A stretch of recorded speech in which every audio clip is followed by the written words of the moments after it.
আসসালামু আলাইকুম ওয়া রাহমাতুল্লাহি ওয়া বারাকাতুহু। আপনি যখন এই ভিডিওটিতে ক্লিক করেছেন তাহলে আপনি 100% মুসলমান। আর যদি আপনি 100% মুসলমান হয়ে থাকেন তাহলে আজকের ভিডিওটি আপনার জন্য। কারণ আমি আজকে এই ভিডিওতে নবীজি সাল্লাল্লাহু আলাইহি ওয়াসাল্লামের কঠিন অসুস্থতায় পড়লেন এমন একটি ঘটনা নিয়ে আলোচনা করতে চলেছি। তো চলুন বন্ধুরা, বেশি কথা না বলি আজকের ভিডিও শুরু করি।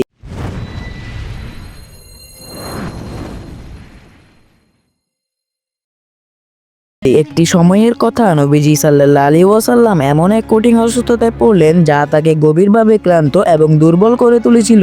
দিন কাটছিল কিন্তু তার আরোগ্যের কোনো লক্ষণ দেখা যাচ্ছিল না। এক রাতে যখন তিনি গভীর ঘুমে ছিলেন তখন তিনি এক আশ্চর্য স্বপ্ন দেখলেন। স্বপ্নে তিনি দেখলেন দুজন ফেরেশতা তার ঘরে এসে হাজির হয়েছে। তাদের একজন মাথার কাছে বসে আছেন এবং আরেকজন পায়ের কাছে বসে আছেন। ফেরেশতারা নিজেদের মধ্যে কথা বলতে লাগলেন। প্রথম জন ফেরেশতা জিজ্ঞেস করলেন, এই মানুষটির কি হয়েছে? দ্বিতীয় জন জবাব দিলেন, তিনি অসুস্থ। প্রথম জন আবার প্রশ্ন করলেন, কিসের অসুখ? উত্তরে দ্বিতীয় জন বললেন, তার উপর জাদু করা হয়েছে। প্রথম জন জানতে চাইলেন, কে করেছে এই জাদু?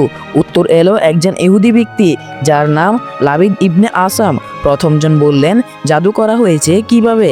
দ্বিতীয় জন বললেন, চামড়ার ফিতা নিয়ে জাদু মন্ত্র পড়ে সেটিকে একটি পাথরের নিচে চাপা দিয়ে রেখে দেওয়া হয়েছে একটি নির্দিষ্ট কূপে। প্রথম জন পরামর্শ দিলেন, এই ফিতা উদ্ধার করে নিয়ে আসো এবং তা আগুনে পুড়িয়ে দাও। এই ফেরেশতাদের কথোপকথনের মধ্যে নবীজি সাল্লাল্লাহু আলাইহি ওয়াসাল্লামের ঘুম ভেঙে গেল। ফেরেশতাদের কথা বলার মাধ্যমে নবীজি সাল্লাল্লাহু আলাইহি ওয়াসাল্লামের ঘুম ভেঙে গেল। সকালে তিনি সাহাবাদের ডেকে পাঠালেন এবং তাদেরকে সেই নির্দিষ্ট কূপে পাঠালেন যেখান থেকে জাদুকৃত ফিতা উদ্ধার করার কথা বলা হয়েছিল। সাহাবারা কূপে গিয়ে সেই পাথর চাপা দেওয়া জায়গাটি খুঁজে বের করলেন।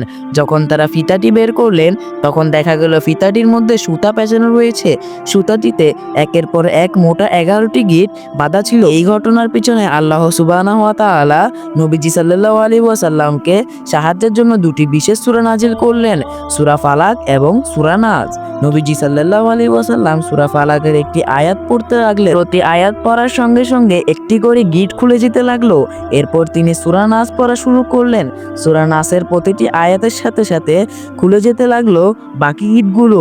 যখন তিনি এ দুটি সূরা সব আয়াত শেষ করলেন তখন গিঁটগুলো পুরোপুরি খুলে গেল। গিঁটগুলো খোলার পর নবীজি সাল্লাল্লাহু আলাইহি ওয়াসাল্লাম সম্পূর্ণ সুস্থ হয়ে উঠলেন। জাদুর প্রভাব শেষ হয়ে গেল এবং আল্লাহর রহমতে তিনি আবার স্বাভাবিক জীবনযাপন শুরু করলেন। এই ঘটনার মাধ্যমে আমাদের শিখতে হয় যে আল্লাহ তাআলার উপর পরিপূর্ণ ভরসা ও তার দেওয়া দোয়া এবং সূরাগুলো আমাদের জীবনে কঠিন মুহূর্তগুলো থেকে মুক্তি দিতে পারে। যদি আপনি পুরো ভিডিওটি এই পর্যন্ত দেখে পেলেন তাহলে অবশ্যই আমাদের চ্যানেলটিকে সাবস্ক্রাইব করে দিবেন আর গল্পটি কেমন হলো কমেন্ট বক্সে বলে দিবেন।